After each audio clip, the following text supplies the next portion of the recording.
जय हिंद फ्रेंड, हिंदी और प्राइड में आप सभी का स्वागत है।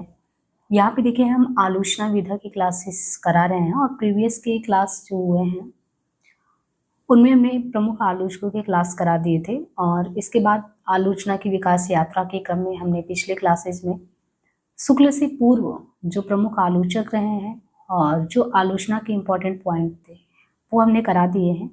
अभी जो क्लास है वो हम शुक्ल युगीन आलोचक में केंद्र में तो स्वयं शुक्ल जी थे, इनके अलावा और भी बहुत सारे आलोचक रहे हैं जो शुक्ल जी के ही युग में रहे हैं, जिन्होंने थोड़ी थोड़ी जो है जिस क्षेत्र में भी उनकी आलोचना विशेषज्ञता रही है उस पर लेखन किया है।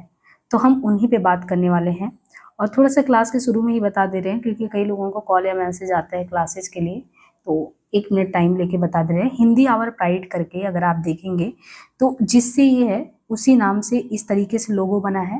आप जैसे ही उस पर प्ले स्टोर पे जाएंगे, प्ले स्टोर पे आपको ऐप दिखेगा, ऐप डाउनलोड करके 4-5 जो है आपको बैच देखने को मिलेगा।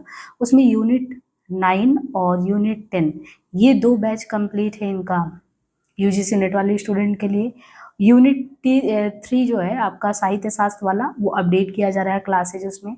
बाकी एक जो है हमने हिंदी की जो प्रमाणिक किताबें हैं उन पे एक क्लास 1000 के बैच है वो, और उसमें हमने कई किताबों का जो है आपको कराने का वो संकल्प किया था, तो उसमें अभी शुक्ल के एमसीक्यू चल रहे हैं। बाकी जितनी भी आलोचना वगैरह की क्लासेज है विथ पीडीएफ वो सब उसमें सेव किया जा रहा है। तो ये कुछ क्लासेज की जानकारी है और बाकी यहाँ पे आपको हमारा कॉन्टेक्ट नंबर ये है, यहाँ से जो है आप देख सकते हैं। चलिए अब हम क्लास शुरू करते हैं। उस पर आप मैसेज भी कर सकते हैं, व्हाट्सअप मैसेज कुछ भी हो तो उसी पे करें, उसी से पूछिए। देखिए यहाँ पे हम बता रहे हैं कि अभी हम जो करने वाले हैं ये क्लास, ये जो शुक्ल युग है ना उनमें शुक्ल युगीन ही अन्य आलोचक में कौन कौन से हैं। एक तो विश्वनाथ प्रसाद मिश्र। विश्वनाथ प्रसाद मिश्र को आप देखेंगे तो ये शास्त्रीय ग्रंथ और रस सिद्धांतों का जो पुनर्मूल्यांकन करने के प्रयास में रहे हैं, तो एक तरीके से इनको आप रसवादी या शास्त्रीय दृष्टिकोण से आलोचना के कर्म की जो है इनकी व्याख्या देखेंगे। इसमें विश्वनाथ प्रसाद मिश्र है और कृष्ण शंकर शुक्ल। एक क्वेश्चन इस तरीके से भी आता है कि जैसे आपको 4 मार्क्सवादी आलोचक का नाम दे दिया या 3 दे दिया, एक दूसरे का दे दिया और आपसे उसमें पूछेगा इसमें कौन मार्क्सवादी आलोचक नहीं है, या सिद्धांतवादी आलोचकों के नाम दे दिया कौन इसमें नहीं है। सेम दृष्टिकोण के साथ ये कह दे कि कौन से इसमें शुक्ल युगीन आलोचक नहीं है, तो आपको ये पहचानने में आना चाहिए। तो आप शुक्ल जी को तो जानते हैं, लेकिन शुक्ल युग में अन्य आलोचक उसमें विश्वनाथ प्रसाद मिश्र, कृष्ण शंकर शुक्ल, बाबू गुलाब राय, विनय मोहन, जगन्नाथ प्रसाद शर्मा, पदुमलाल पुन्नालाल बख्शी, सत्येंद्र चंद्रवली पांडे, ये सभी आते हैं। तो इनका नाम आपको कंठस्थ करना, पहचानना बहुत जरूरी है ना। तो आपने देखा विश्वनाथ प्रसाद मिश्र हैं, कृष्ण शंकर शुक्ल हैं, बाबू गुलाब राय हैं, विनय मोहन शर्मा हैं। इनके अलावा संरचनात्मक एवं तुलनात्मक, ये देखिए दर्शन और मानव को केंद्र में रखे मनोविज्ञान के चश्मे से साहित्य के आलोचनात्मक दृष्टिकोण को बिल्ड करना, वो काम बाबू गुलाब राय और विनय मोहन शर्मा के द्वारा किया गया है। बाकी जगन्नाथ प्रसाद शर्मा, इनको अगर देखें तो तुलनात्मक तौर पे आलोचना को, और पदुमलाल पन्नालाल बख्शी ये हैं लोक और भाषाई चीजों को केंद्र में, यानी क्षेत्रीय लोक साहित्य और बहुभाषीय अनुसंधान को केंद्र में रख के डॉक्टर सत्येंद्र और चंद्रवली पांडे हैं। तो ये जितने भी लोग हैं ये शुक्ल युगीन अन्य आलोचक है और इसी में आपका ये युग भी खत्म हो जा रहा है, क्योंकि अब जो क्लासेस इसके बाद आएंगे वो शुक्लोत्तर युग के रहेंगे। अब हम विशेष तौर पे देखें कि अगर एक तरीके से विश्वनाथ प्रसाद मिश्र को देखें तो उनका रचना संसार क्या रहा है, उनका दृष्टिकोण क्या रहा है एक आलोचना या आलोचक के तौर पे। तो दृष्टिकोण देखें तो रस की अलौकिकता में विश्वास नहीं करते, और ये चीज आप देखेंगे क्योंकि विश्वनाथ प्रसाद मिश्र को आप देखिए, शुक्ल जी भी बिल्कुल ये नहीं कहते हैं कि आप अलौकिकता की बात करें, वो भी कहते हैं कि लौकिक दृष्टि से आनंद की प्राप्ति होनी चाहिए। इसलिए उनके दृष्टिकोण में भी लोक मंगलवाद ज्यादा ही प्रबल रूप में देखने को मिलता है। यहाँ तक कि वो सिद्धावस्था के पक्ष में साधना और सिद्धा में भी वो साधना या सिद्धा अवस्था के बारे में जब हम बताते हैं कि कौन चीज जो है एक खुशी के पैमाने में आप देखें तो दो दृष्टिकोण जब वो सूर्य के और तुलसी की तुलना करते हैं कि सूरदास जो है अपने आसपास की चीज़ों से उतने ज़्यादा उनके कृष्ण परिचित नहीं है, लेकिन शुक्ल बहुत अवेयर हैं, अपने समाज से जुड़े हुए हैं। तो अलौकिकता में विश्वास करने के बजाय रस प्रक्रिया में सामाजिकता को प्रमुख मानते हैं, यही चीज़ शुक्ल भी मानते हैं। तो यानी विश्वनाथ प्रसाद मिश्र की, देखिए एक तिवारी भी हैं, लेकिन आप तिवारी को, विश्वनाथ तिवारी को यहाँ नहीं पढ़ रहे हैं, ये ध्यान रखना। विश्वनाथ प्रसाद मिश्र को आप शुक्ल युग में पढ़ रहे हैं, और इनका दृष्टिकोण इन्हीं के समय में आप देखेंगे शुक्ल जी भी रहे, उनका भी दृष्टिकोण सामाजिकता, लौकिक चीजें रही हैं, अलौकिक नहीं रही हैं। रस सिद्धांत पे इनकी भी है।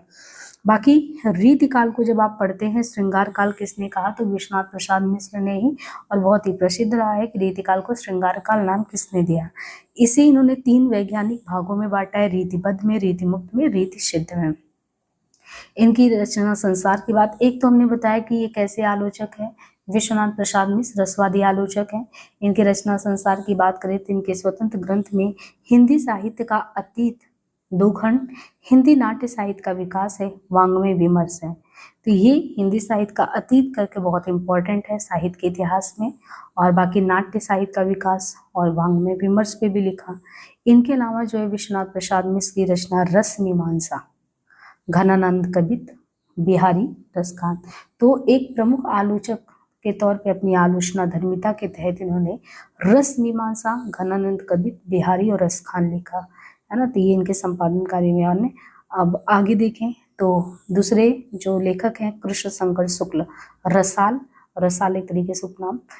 इनकी जो पद्धति रही है, एक विशेष जो ऐतिहासिक दृष्टि से इन्होंने साहित्य को देखा और परखा।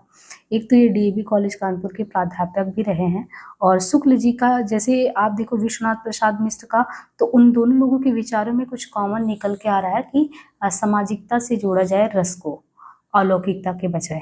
लेकिन इनका क्या है, विचारों का टकराव शुक्ल रसाल का शुक्ल के साथ। शुक्ल जी कहते हैं कि कठिन काव्य के प्रेत हैं केशव, और उनको जो है कभी हृदय विहीन मानते कि उनको केशव को कभी हृदय नहीं मिला। तो एक व्यक्ति की नकारात्मक आलोचना शुक्ल करते हैं, है ना। लेकिन जब रसाल आते हैं तो कहते हैं ये तो गलत बात है, केशव के प्रति सहानुभूति व्यक्त किया और शुक्ल जी की असहमति को खारिज की, और उनके विपक्ष में या केशव को एक तरीके से देखें तो मार्मिक दृष्टिकोण से देखने की बात तो उसके पक्ष में ही रहे। अभी हमने पिछले ही क्लास में देखा कि लाला भगवान दीन जो है, उन्होंने जो है देव को केशव से निकृष्ट माना था, बिहारी को भी सर्वोत्तम स्थिति में रखा था। तो ये लोगों का अलग अलग, किसी भी लेखक को उनके जो गुण दोषों का विवेचन है उसके आधार पे जो उनका दृष्टिकोण होता है उसको रखते हैं, तो मत कि भी स्थापित होता है। और विचारों के टकराव में एक लोग कह रहे हैं कि नहीं भाई उनको केशव को काव्य हृदय नहीं मिला, दूसरे कह रहे हैं मेरी दृष्टि में तो मिला था। तो यही आलोचना धर्मिता है। दूसरी चीज ये कि प्रमुख रचनाओं की बात करें तो कृष्ण शंकर शुक्ल रसाल का हिंदी, आधुनिक हिंदी साहित्य का इतिहास, दूसरा केशव की काव्य कला। तो आधुनिक हिंदी साहित्य का इतिहास, केशव की काव्य कला पे, और हिंदी साहित्य की रूपरेखा। तो 3 हो गया, आधुनिक हिंदी साहित्य का इतिहास, केशव की काव्य कला, हिंदी साहित्य की रूपरेखा। इनके अलावा देखिए जगन्नाथ प्रसाद शर्मा, गद्य और नाटक में जगन्नाथ प्रसाद शर्मा की बात करें तो ये ऐसे प्रथम शास्त्रीय समीक्षक हैं। जगन्नाथ प्रसाद शर्मा जो हैं, इनको अगर आप देखेंगे तो एक प्रथम शास्त्रीय समीक्षक के तौर पे आते हैं।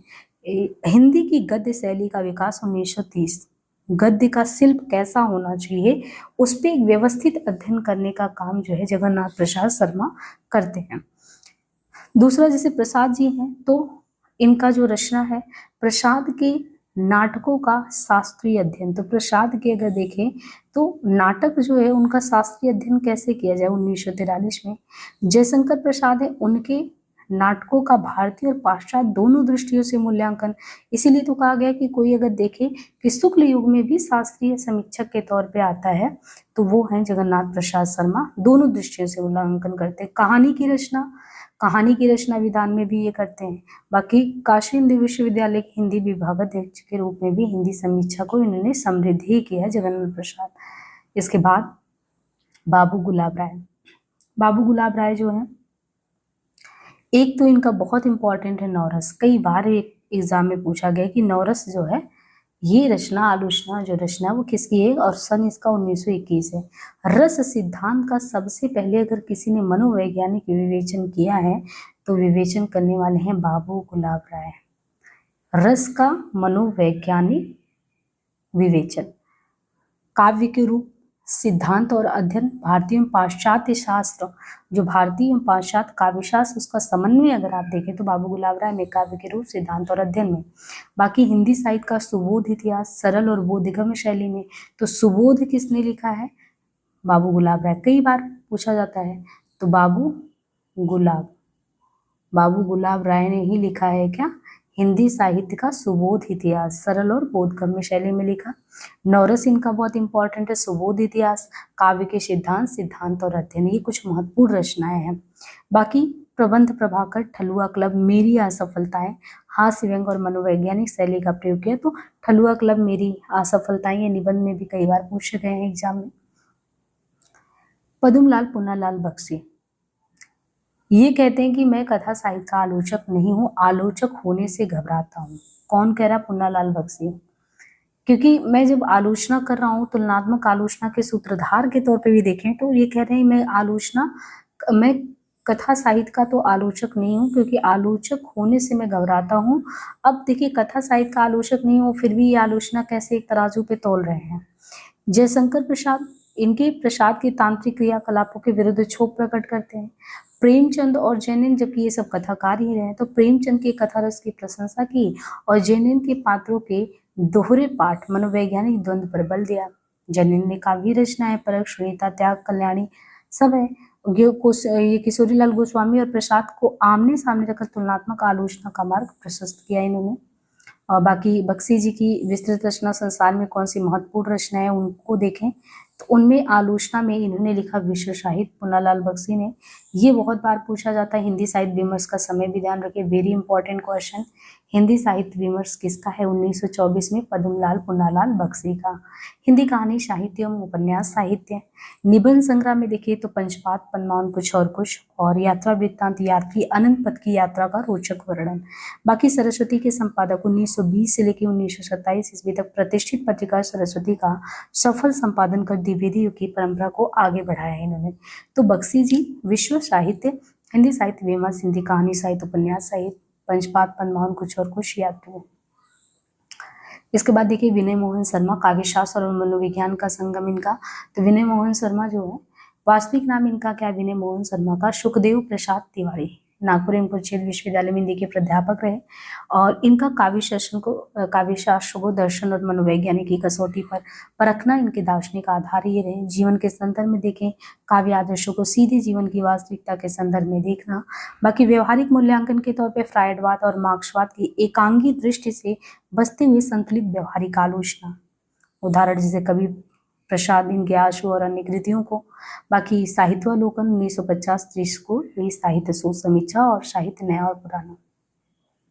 डॉक्टर सत्येंद्र, लोक साहित्य के मर्मज्ञ अन्वेषक। तो एक आलोचक के तौर पे अगर हम देखें कि किसी ने आलोचना के केंद्र में लोक साहित्य रखा है, तो ब्रज लोक साहित्य, ब्रज साहित्य मंडल के संस्थापक भी रहे। और इनकी प्रमुख कृतियों में देखें तो साहित्य की झांकी, प्रथम साहित्यिक रचना साहित्य की झांकी, ब्रज लोक साहित्य का अध्ययन, पीएचडी शोध प्रबंध इनका रहा है। तो देखिए, ब्रज लोक साहित्य पे काम किया, साहित्य की झांकी, या मध्यकालीन साहित्य का लोक तात्विक अध्ययन, प्रेमचंद और उनकी कहानी कला। तो अगर कभी भी आए कि लोक साहित्य को ध्यान में रख के आलोचना किया हो, तो डॉक्टर सत्येंद्र ने किया है। चंद्रवली पांडे, ये कैसे लेखक थे आलोचना में? तो इन्होंने किया है जैसे संस्कृत, उर्दू, फारसी, अरबी, हिंदी। अब जैसे इन्होंने कालिदास और तुलसीदास, इन पर गंभीर अनुसंधात्मक कार्य किया है। तो एक कॉमन तीनों चारों चीजों का कि बहुभाषी, बहुत सारी भाषाओं में अगर किसी ने रिसर्च किया और आलोचनात्मक दृष्टि रखा है, उर्दू का रहस्य, तसव्वुफ अथवा सूफी जो है वाद, उस पर गहरी मीमांसा कोई किया हो, भाषा का प्रश्न, राष्ट्रभाषा पर, हिंदी उर्दू विवाद पर, है ना, हिंदी के प्रबल समर्थक के तौर पे कालिदास और तुलसीदास पे, उन पे गंभीर अनुसंधान का ये चंद्रवली पांडे के द्वारा हुआ। मुख्य दृष्टिकोण ये कि विश्वनाथ प्रसाद मिश्र को हमने देखा तो उसी परंपरा से शुक्ल वाले परंपरा में रसवादी और शास्त्रीय दृष्टिकोण रखते हैं। श्रृंगार काल, वेदिक काल को कहते हैं, और हिंदी साहित्य का अतीत इनकी बहुत महत्वपूर्ण रचना है। बाबू गुलाब राय हैं, इनकी दृष्टिकोण मनोवैज्ञानिक रही है, और ये रस सिद्धांत का मनोवैज्ञानिक और पाश्चात्य दृष्टि से समन्वय करते हैं। नवरस सिद्धांत इनका, नवरस रचना। पद्मलाल पुन्नालाल बख्शी तुलनात्मक यथार्थवादी इनके है, और इनकी रचना का नाम हिंदी साहित्य विमर्श है। प्राचीन प्रसाद, आधुनिक प्रेमचंद, इन सब पे इनकी तुलना की। डॉक्टर सत्येंद्र लोकतात्विक मनोवैज्ञानिक दृष्टिकोण, ब्रज लोक साहित्य का शास्त्रीय मूल्यांकन किया। चंदबली पांडे बहुभाषी को केंद्र में रख के तसव्वुफ और सूफी मत इनकी प्रतिनिधि रचना है। बाकी संपादन कला की दृश्य देखें तो जो साहित्यिक मंच है, इन पुरोधाओं ने केवल आलोचना ही नहीं लिखा था बल्कि संपादन के माध्यम से भी साहित्य को समृद्ध किया था। उसमें प्राचीन ग्रंथों का संरक्षण, जैसे प्रसाद विश्वनाथ यानी विश्वनाथ प्रसाद मिश्र, घनानंद कवित, रसखान बिहारी, ये रीतिकालीन कवियों की प्रमाणिक टीकाएं तैयार की, तो एक समृद्ध किया। पत्रिका के नेतृत्व में जैसे पद्मलाल है, सरस्वती पत्रिका 20 से 27 का संपादन इन्होंने किया। फिर आलोचनात्मक विमर्श में बाबू गुलाब राय साहित्य संदेश नामक पत्रिका के संपादन से हिंदी आलोचना को एक समर्पित मंच दिया। तो ये सब ऐसा नहीं है कि सिर्फ आलोचना की है, बल्कि आगे के लिए भी मार्ग प्रशस्त करने के लिए कुछ ना कुछ अपनी तरफ से हिंदी साहित्य को योगदान दिया। और कैसी ये आलोचना का विकास हम देखेंगे, हम लोग उस समय शुक्ल पूर्व से पढ़ते पढ़ते शुक्लयुगीन में आए, परंपरा से आधुनिकता की तरफ। तो जैसे विश्वनाथ प्रसाद मिश्र और रसाल को देखें तो वो रस और अलंकार के प्राचीन पैमानों पर साहित्य का मूल्यांकन कर रहे हैं। फिर जगन्नाथ प्रसाद शर्मा को आपने देखा कि कैसे वो कविता से आगे बढ़ के शिल्प की बात कर रहे हैं, उसके शिल्प की भी शास्त्रीय पक्ष पे बात कर रहे हैं। और मनोवैज्ञानिक एकीकरण में गुलाब राय, विनय मोहन दर्शन और मनोविज्ञान की कसौटी पे बात कर रहे हैं। और उसी चीज को और विस्तार देते हैं बख्शी, सत्येंद्र पांडे, तुलनात्मक दृष्टिकोण, बहुभाषी दृष्टिकोण। तो इस तरीके से ये यात्रा रही। तो हिंदी साहित्य में अगर आप देखें, इन आलोचकों ने केवल रचनाओं की समीक्षा की बल्कि हिंदी साहित्य के लिए एक ऐसी बौद्धिक और वैज्ञानिक रूपरेखा तैयार की जिस पर लोक संस्कृति, मनोविज्ञान, शास्त्रीय परंपरा एक सूत्र में पिरो दिया गया। और इस तरीके से हम देखते हैं कि शुक्ल युग के शुक्ल जी ही केंद्र में नहीं रहे हैं, बाकी अन्य आलोचकों को भी हमने देखा। तो फिर से हिंदी और प्राइड करके इसी लोगों के साथ आपको ऐप देखने को मिल जाएगा। आप क्लासेज में इनरोल कर सकते हैं और यहाँ पे ये जो नंबर दिया गया है, जैसे ही आप इनरोल करें इस नंबर पर मैसेज जरूर छोड़ दें। अभी हम शुक्ल जी का MCQ करा रहे हैं, तो जिसमें हमने पूरे आदिकाल का क्वेश्चन करा दिया है। भक्ति काल लगभग तुलसीदास पे वो चल रहा है। बाकी जो बच्चन जी की किताब है शुक्ल की, और क्या बच्चन जी की दोनों हैं, शुक्ल की, नगेंद्र की, इन सब की जो किताबों वाले सेक्शन है उसमें भी मुझे बहुत सारी चीज़ें ऐड करनी है। अभी तो आप लोगों का आलोचना विधा की 2 से 3 क्लासेज आई थिंक, 1-2 क्लास और आएगा। और इस तरीके से आलोचना अपने आप में पूरी तरह हम यूट्यूब पे फ्री का कास्ट करा देते हैं, एकदम फ्री है। बाकी आपको इसका PDF और सब चाहिए तो आप 1000 वाले बैच में इनरोल होंगे, तो उसमें हर एक चीज़ बहुत व्यवस्थित तरीके से PDF के साथ मिलेगा। अगर आप वहाँ से पढ़ना चाहते हैं तो पढ़ सकते हैं। और बाकी वीडियो आपको पसंद आए तो अपनी प्रतिक्रिया जरूर जाहिर करें ताकि और भी आपको इसी तरीके से कंटेंट मिलता रहे। आज के लिए इतना, धन्यवाद।